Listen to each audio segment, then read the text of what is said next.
Yau shawararmu na yau shi ne game da mutum,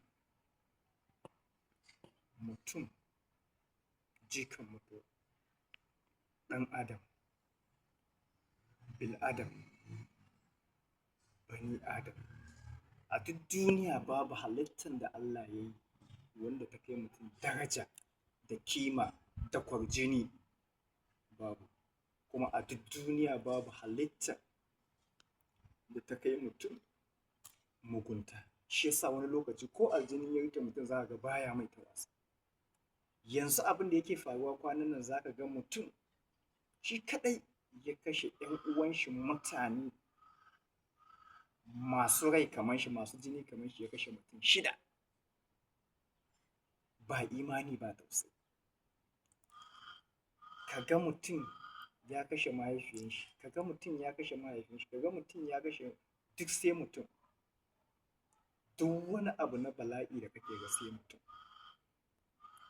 Mutum, bani adam. So ga kaɗan daga cikin waƙoƙi na mutum. Don akwai waƙoƙi da yawa game da mutum, akwai kuma wa'azi da yawa game da mutum. Amma ga kaɗan daga cikin waƙoƙi na mutum. Bani adam. Ya bani adam, ya bani adam, ya bani adam, mai sama shirya mu ɗan adam. Ɗan adam ya ma sharri, wani ko ya yi alkhairi. Wai ma mutum don babansa, wai ma mutum don babansa, wai ma mutum don babansa.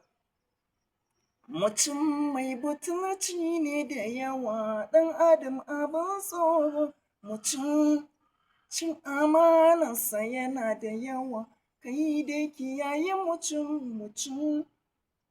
Mutum, mutum, mutum, ka ji tsoron mutum. Munafinci sai mutum, zalunci sai mutum, rashin gaskiya sai mutum.